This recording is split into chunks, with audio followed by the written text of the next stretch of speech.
listening to Convenience Matters, brought to you by NACS. We'll talk about what we see at stores and what the future may hold for our industry. Electric vehicles are the future, but that doesn't mean that they aren't without their challenges.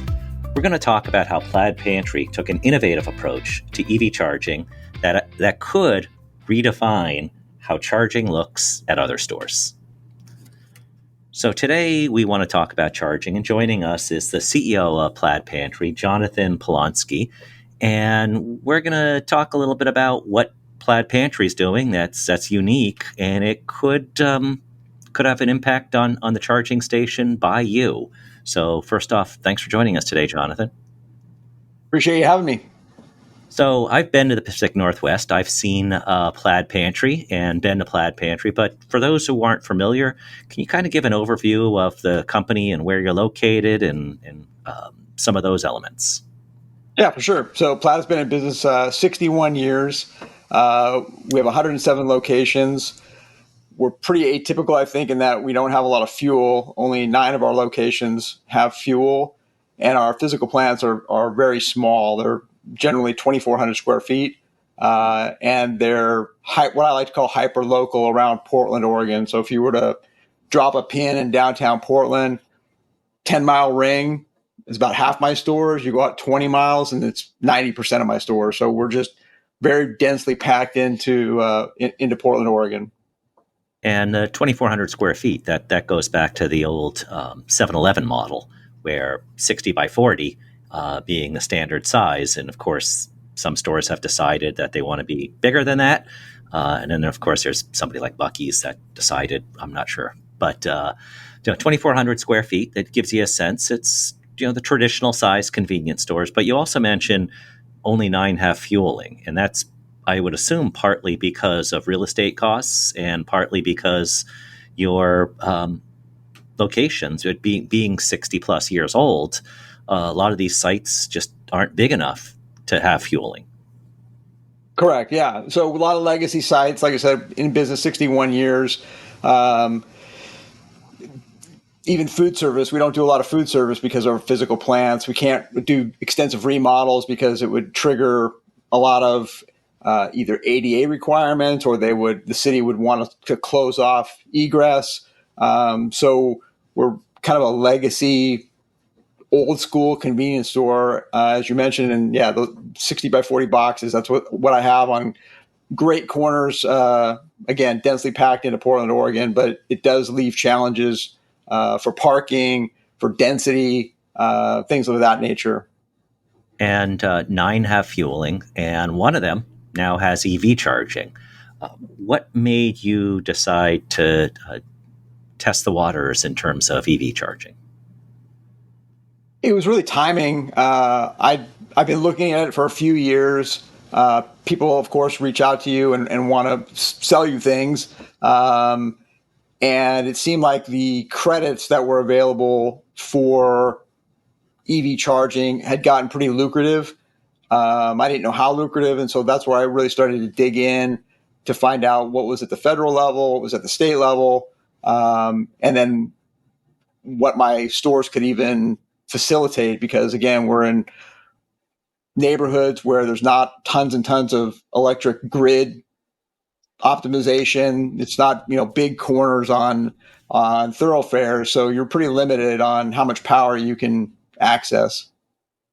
And that's part of, I guess, the uniqueness of your charging program right now, in that it addresses the power that a distribution grid, easy for me to say, the power that a distribution grid can support.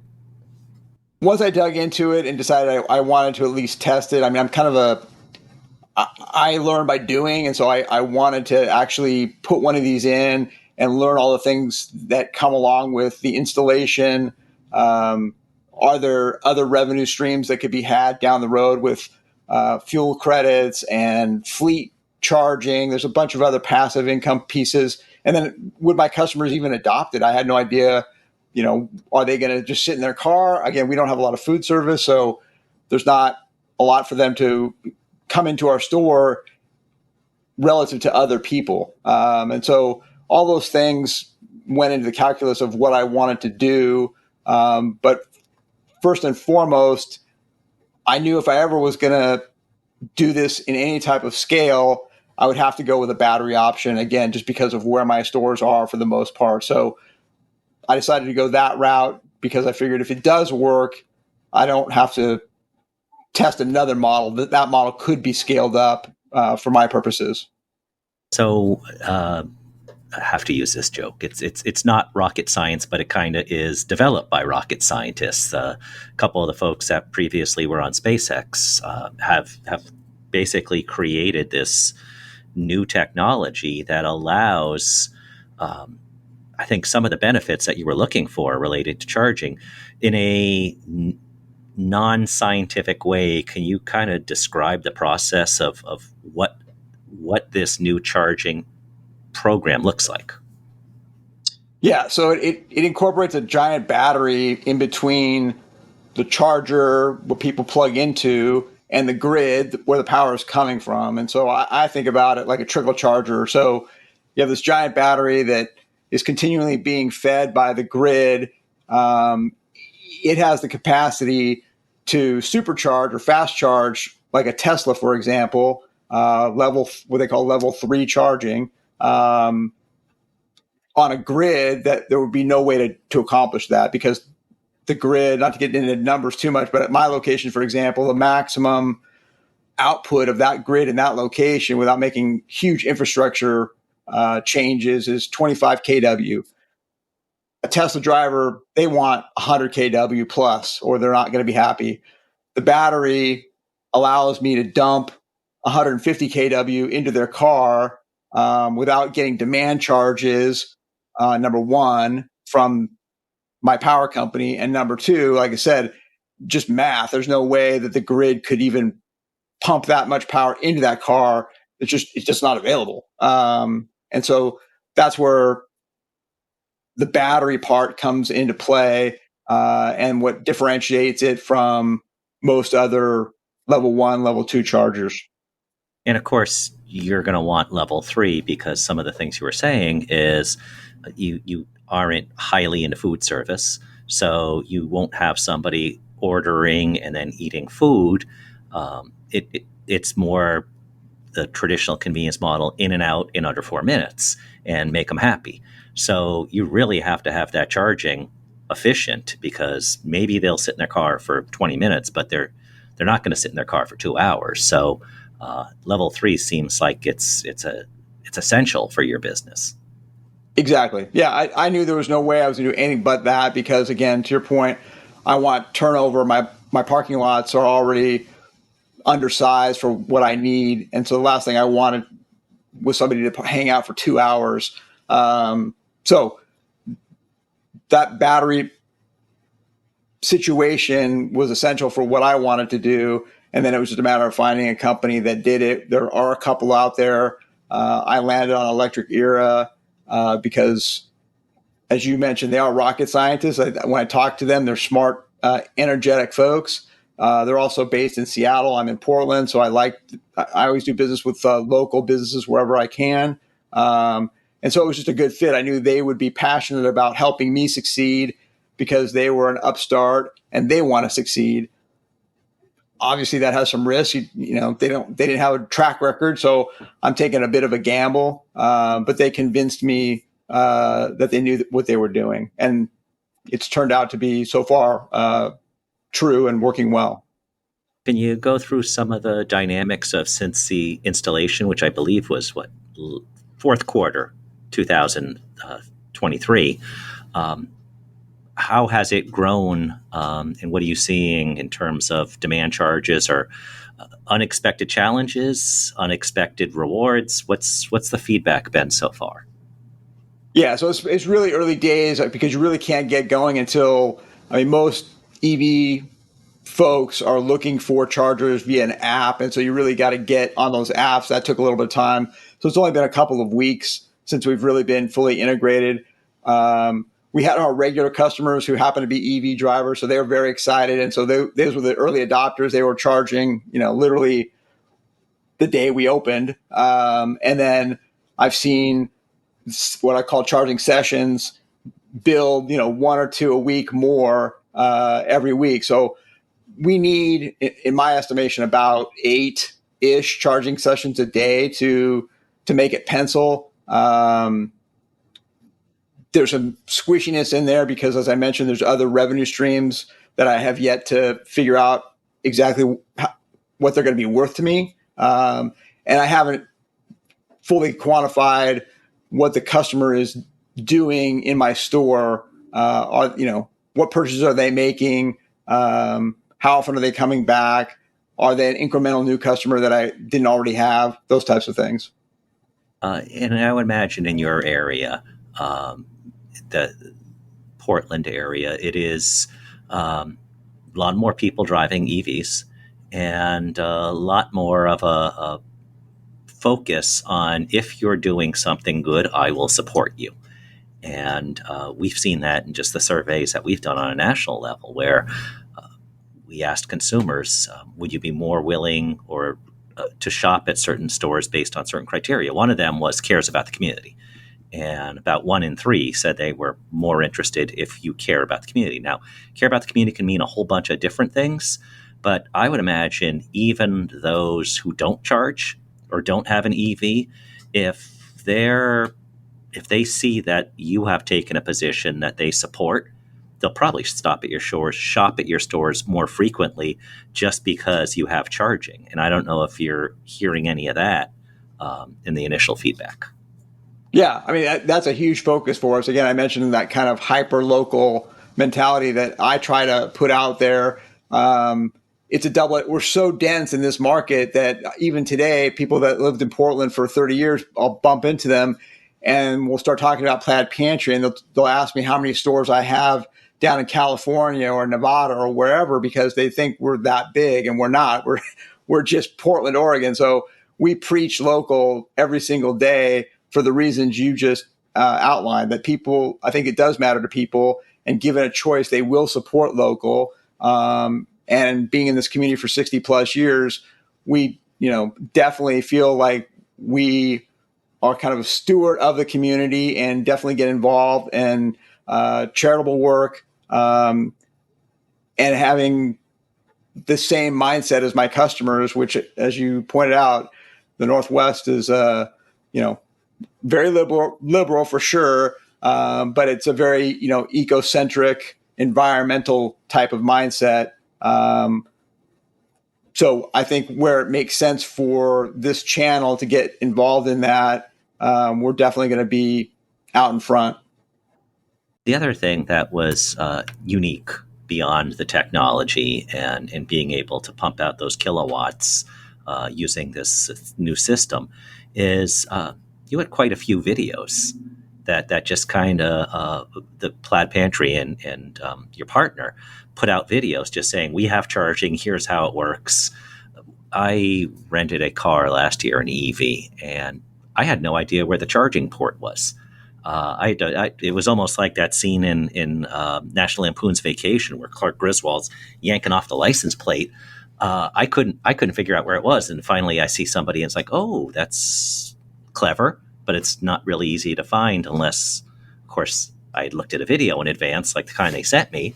But your videos allow, I think, you're telling people you have it, and you're also showing that face of the business. Hey, we're here's somebody that's local, and we have a story to tell you, and spend a couple minutes and watch it.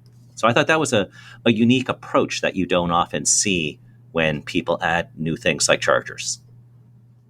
Yeah, and so a lot of credit to Electric Era for helping us with that, and also a lot of credit to the local media who embraced us doing this. So, I mean, again, in the community a long time, we have a great relationship with other community partners, law enforcement, the media. And so there were a couple media outlets that really took an interest in it because, again, it is what matters to people here in the Northwest.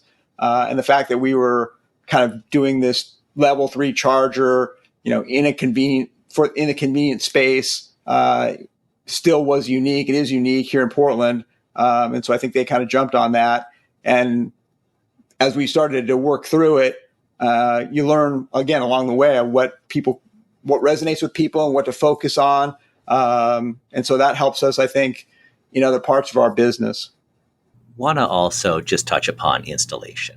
We talked about the technology, but I think what holds back, in addition to issues with the grid, in addition to issues with demand charges, is the whole point of installation. Do I have to crack concrete to run conduits? Do I have to do any of these things to make this work? How many parking spots does it take up? What was once you said, hey, this seems like it makes sense for our business, let's give it a go. What were the installation, the process of installation?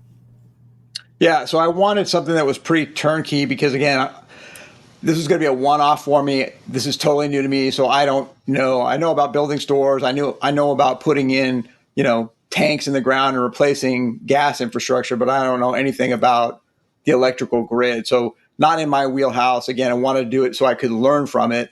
I think there was growing pains even from Electric Era because they were new to it. So first it was finding a resource to, as you said, break the concrete and do the physical installation. That was one hurdle. We kind of partnered, Electric Era and I, on that, and got to a good set of subcontractors that could help us with that.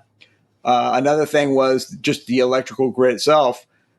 Even though this doesn't require a ton coming off of the grid, there still is challenges. And for example, there was some transformers we needed that the electric company didn't have. And so it delayed us by 3 months just because they didn't have what they needed to help us. So there's definitely bumps along the way. So this is, it's not like you can go to Home Depot and grab some stuff off the shelf and work through a problem. It's more niche-y than that. So you have to be patient. Yeah, that's what we say when you talk about mandatory generators in certain parts of the country that face hurricanes and stuff like that. I think consumers think, well, they'll just go to Home Depot and just pick one of those big boys up and they should be able to power the gas station or their store. No, they're a little bit more sophisticated. So when you're running that amount of electricity, it is something, I'm sure, that you're dealing with unique equipment that you can't just go to Home Depot or call it up on Amazon. What else have you learned in this whole process? You said you did the research, figured out this was the best solution for you, trial, felt good, local people. What else have you figured out from all this that helps you with your business? Well, yeah. So what I figured out is stuff I still need to figure out. So as I mentioned, this passive income channel is something that I'm working on now. That's kind of the next level, figuring out the credits, figuring out, are there passive opportunities with like on-screen advertising? There's some early adopters that have big fleets. So the next thing, if we do another station, I'm going to switch from a smaller footprint where we are now at this location to one of my existing fuel sites where I have more parking available, and we'll apply for what's called a NEVI grant. And if we can succeed there, I think that will be my kind of barbell test. Here's what it looks like at scale, and probably have like 8 parking spots and 4 chargers and almost like a gas installation, and then the neighborhood store, and then just compare and contrast what we get out of them at each location, and then decide where in the middle, if anywhere, does it make sense to continue down this path. I think that you summed it up earlier when you talked about bumpy in terms of your experience. I think that's really what we've seen with EVs in general. It is a bumpy transition, and along the way, it's not linear. And certainly there are more EVs being sold than there ever have. I think up about 50%. 2023 sales were about 50% greater than the year prior. Expect that they still will increase this year, and it's fits and starts. We will get there. Some of these innovative technologies will probably take us there faster. And I think the one thing I would suggest is most people think here's the way it's been done, and here's how it will be done. But there is going to be innovation along the way that's going to make people go, oh, wow, that totally makes sense now. So were you 3 years ago? Let's just end on this. 3 years ago, when you were thinking, when somebody said EVs to you, you said what? And now when somebody says EVs to you, what do you say? Yeah, so I never want to be on the what I like to call the bleeding edge of technology. I don't want to be the guinea pig. So 3 years ago, people I think were just starting to talk about how we weren't going to sell any more combustible fuel in a decade. And I thought, okay, I don't think so. And now as I move forward, I think it is going to get there at a much slower pace than people are predicting. Because again, back then, there was going to be driverless cars. They were all going to be electric. There would be no fossil fuel. And people, I think, pulled back on that quite a bit, which I think is the right way to look at it. And now I would say you definitely want to at least be thinking about this because it is coming. We can debate how fast it's coming, but it's gonna come. So my stance was I want to learn about it, understand it, and then once I get to that spot, I'll be in a better position to accelerate or pause as appropriate based on market conditions. But if you don't know, and it is a slow process learning all these pieces, if you don't get that flywheel started now, I think you will be behind the curve. And so I would suggest to people at least learn about it, think about it, talk about it, and also understand it at your local level, because like I said, the credits, especially now, are a pretty big factor in whether it pencils or not, at least for the next few years until it really starts to ramp, if it starts to ramp. So you really need to understand what kind of support you're going to get from the federal government, what kind of support you're going to get from your municipalities, and what hurdles you're going to face as far as, the construction part of it. That's kind of the X factor. What grid do you have available, and how helpful is your building community going to be to support you to get it in the ground and get it operational? Well, that's what's great about the industry. It's always evolving. And thank you for taking time with us today, Jonathan, and kind of walking through the evolution that you're undergoing in terms of charging and changing your offer. So thanks again for joining us. It was my pleasure. Thanks. And thank you all for listening to Convenience Matters. Convenience Matters is brought to you by NACS and produced in partnership with Human Factor. For more information, visit convenience.org.